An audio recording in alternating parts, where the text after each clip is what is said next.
पूर्व कांग्रेस नेता आचार्य प्रमोद कृष्णम ने राधिका खेड़ा के कांग्रेस से इस्तीफे पर कहा, जो राष्ट्रभक्त राम भक्त होगा, जो सनातन को मानेगा, वो कांग्रेस से नहीं रह सकता। अभी बहुत लंबी लिस्ट है। 4 जून आते आते और भी बड़े नेता पार्टी छोड़ने को तैयार हैं, क्योंकि जो इस देश की बात करेगा वो कांग्रेस में नहीं रह सकता। देखिए, जो राष्ट्रभक्त होगा, जो राम भक्त होगा, जो सनातन को मानेगा, वो कांग्रेस में नहीं रह सकता। और अभी लंबी फहरिस्त है। 4 जून आते आते और भी बहुत बहुत बड़े नेता पार्टी छोड़ने को तैयार है, क्योंकि जो इस देश की बात करेगा कांग्रेस में नहीं रह सकता। जो हिंदुस्तान की बात करेगा वो कांग्रेस में नहीं रह सकता। जो पाकिस्तान के गीत गाएगा वो कांग्रेस में रहेगा।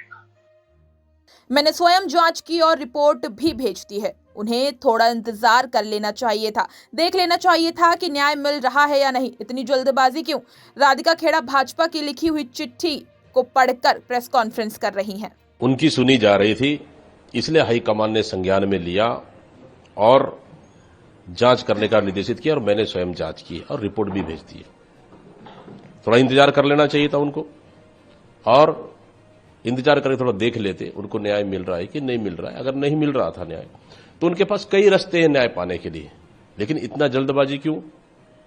और इस्तीफा देने के बाद आप आरोप, मतलब जिस मुद्दे को लेकर आप अपनी पक्ष रख रहे हो, बात रख रहे हो, आप उस मुद्दे से भटक गए। अब यहां हिंदू मुस्लिम एंट्री हो गया, भगवान अयोध्या एंट्री हो गए यहां पे, और नए नई चीज एंट्री हो रहे हैं। कल बीजेपी चले जाओगे तो और कोई नई चीज एंट्री हो रहे हैं। मतलब सीधा सीधा राधिका खेड़ा जी बीजेपी का लिखा हुआ हिस्ट्री स्क्रिप्ट को वो पढ़ के पीसी कर रही है। मंडी लोकसभा क्षेत्र से कांग्रेस उम्मीदवार विक्रमादित्य सिंह ने कहा, मंडी संसदीय क्षेत्र मेरी प्राथमिकता है। हमारा विजन बिल्कुल स्पष्ट है। हम जानते हैं कि हमने क्या कार्य किए हैं और क्या कार्य करने हैं, लेकिन जो भाजपा के प्रत्याशी हैं उन्हें कोई राजनीतिक समझ नहीं, वहां की भौगोलिक समझ नहीं, मुद्दों की कोई समझ नहीं है। आज तो क्योंकि मेरा निर्वाचन क्षेत्र है शिमला ग्रामीण, और मैं यहाँ से वर्तमान में विधायक भी हूँ, इसलिए मेरा दायित्व बनता है कि यहाँ पे जो हमारे पार्टी के प्रत्याशी है उनके लिए हम कार्य करें।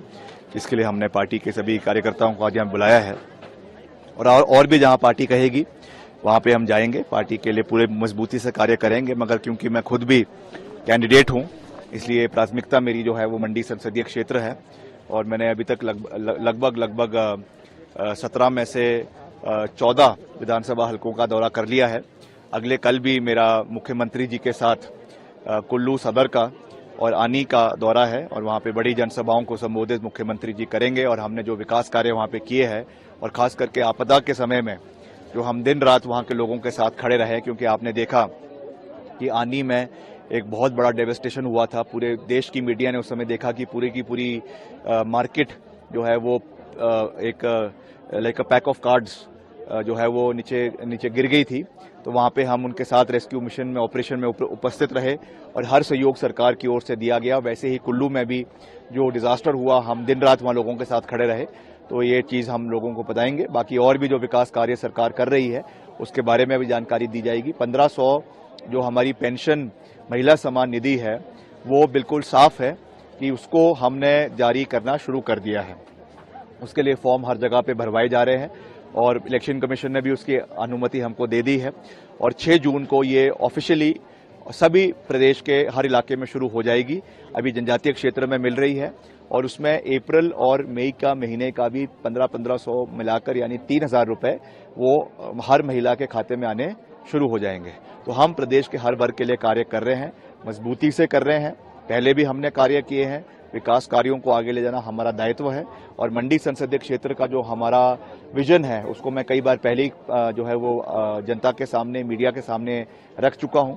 चाहे वहाँ पे स्मार्ट सिटी बनाने का है, चाहे रोहतांग टनल है, जलोरी जोड़ टनल है। आपके अभी मैं बहुत ही दूर दराज इलाका जो हमारा पांगी का है, वहाँ पर भी मैं गया था मुख्यमंत्री जी के साथ, और वहाँ से एक टनल का प्रपोजल जो हमारे तीसा घाटी को जोड़ने का है चंबा जिला में, उस पर भी हम आने वाले समय में कार्य करेंगे। तो हमारा विजन बिल्कुल सेट है। हम जानते हैं कि हमने क्या कार्य पहले किए हैं और क्या कार्य हमने भविष्य में करने हैं।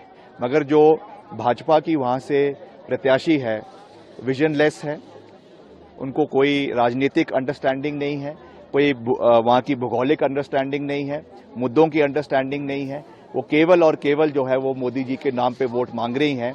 आप उनको ये पूछिए कि उनकी क्या प्राथमिकताएं इलाके के बारे में है, तो वो तो तब बताएंगी जब उनको इलाके के बारे में पता होगा। इलाके की कोई जानकारी ही नहीं है, केवल हवा में बातें कर रही हैं। ये चीजें हिमाचल के अंदर चलने वाली। T20 विश्व कप के दौरान आतंकी हमले की धमकी पर बीसीसीआई उपाध्यक्ष राजीव शुक्ला ने कहा, जहां तक धमकी की बात है, विश्व कप जहां आयोजित होते हैं वहां सुरक्षा की जिम्मेदारी उन देशों की सुरक्षा एजेंसी की होती है। अमेरिका और वेस्ट इंडीज की सुरक्षा एजेंसियों से बात की जाएगी। देखिए, जहां तक ये थ्रेट की बात है कि विश्व कप के लिए आई है, तो उस विश्व कप के बारे में स्पष्ट है कि जो देश जहां ये आयोजित होते हैं उसकी सुरक्षा की जिम्मेदारी उन देशों की सिक्योरिटी एजेंसीज की होती है, उनकी अथॉरिटी की होती है। तो निश्चित रूप से जो इंटरनेशनल क्रिकेट काउंसिल है उनसे बात करती है और बात करने के बाद सारे असेसमेंट का जायजा लेती है और उसके बाद ही जो है टूर्नामेंट आयोजित होता है।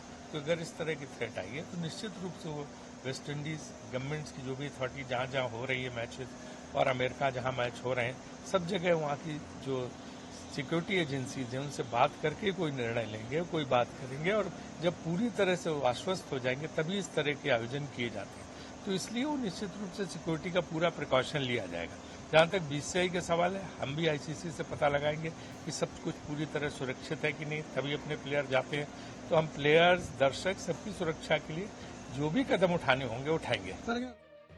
तेलंगाना में भाजपा के राष्ट्रीय अध्यक्ष जेपी नड्डा ने जनसभा को संबोधित करते हुए कहा, बीआरएस और कांग्रेस दोनों परिवारवाद और भ्रष्टाचार के जमावड़े हैं। यहाँ केसीआर के कविता केटीआर परिवार की पार्टी, राहुल गांधी या सोनिया गांधी बेल पर और यहाँ के कविता जेल में। ये बेल और जेल सब भ्रष्टाचारियों का खेल है। ये बीआरएस कांग्रेस पार्टी, ये दोनों परिवारवाद और भ्रष्टाचार के जमावड़े हैं। दोनों भ्रष्टाचारी हैं, दोनों भ्रष्टाचार करते हैं। बताओ, कांग्रेस के लोगों ने पोलावरम का, कांग्रेस के लोगों ने ये ऑगस्टा वेस्टलैंड का घोटाला किया था कि नहीं किया था? जरा जोर से बोलो भैया, किया था कि नहीं किया था? 2G का घोटाला किया था कि नहीं किया था? कॉमनवेल्थ गेम्स का घोटाला किया था कि नहीं किया था? पनडुब्बी सबमरीन का घोटाला किया था कि नहीं किया था? चीनी का घोटाला किया था कि नहीं किया था? चावल का घोटाला किया था कि नहीं किया था? ये सब घोटालेबाज ये इकट्ठे हो गए।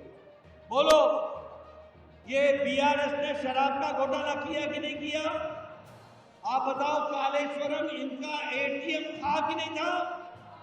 आप बताओ, ये जितने भी स्कीम थी इसमें 30% का कमीशन लेते थे कि नहीं लेते थे?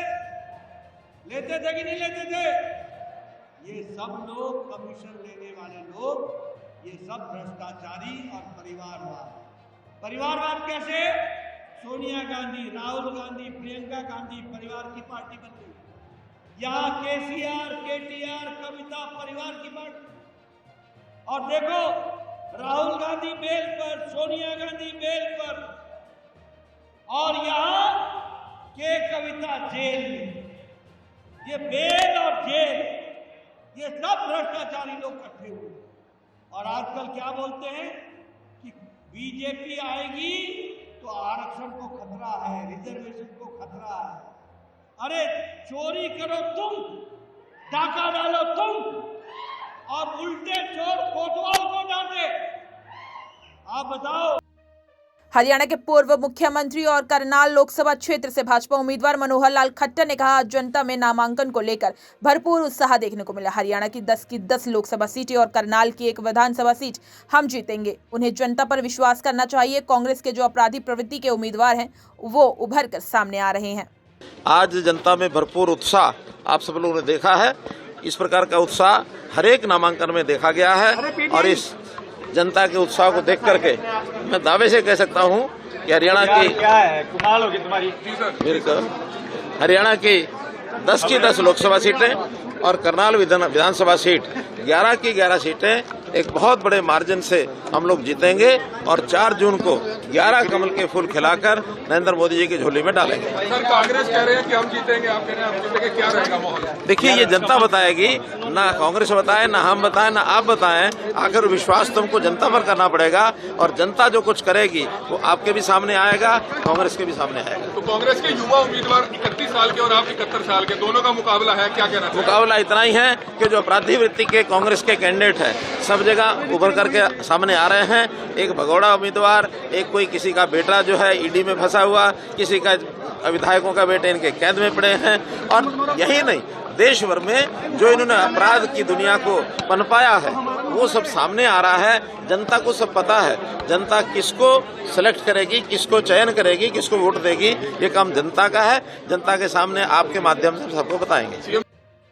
तेलंगाना में उत्तराखंड के मुख्यमंत्री पुष्कर सिंह धामी ने महबूबाबाद में जनसभा को संबोधित करते हुए कहा कि यूसीसी की जो गंगा उत्तराखंड से निकली है, जिसकी उत्तराखंड से शुरुआत हुई है, वो पूरे देश में बहेगी। एक तरफ पीएम मोदी देश जोड़ने की बात करते हैं तो वहीं दूसरी ओर कांग्रेस देश को तोड़ने की बात कर रही है। और ये यूसीसी की गंगा जो उत्तराखंड से निकली है, उत्तराखंड में जिसकी शुरुआत हुई है, अब मोदी जी के नेतृत्व में जब आप हमारे अजमेरा जी को लोकसभा में भेज देंगे, मेंबर ऑफ पार्लियामेंट बना देंगे, पूरे देश के अंदर ये गंगा बहेगी। भाइयों बहनों, हमने धर्मांतरण विरोधी कानून बनाया है, लैंड जिहाद के खिलाफ कार्रवाई की है, ऐसे कड़े निर्णय हमने लिए हैं। भाइयों बहनों, एक तरफ मोदी जी है जो देश को जोड़ने की बात करते हैं, वहीं दूसरी तरफ कांग्रेस है जो देश को तोड़ने की बात कर रही है।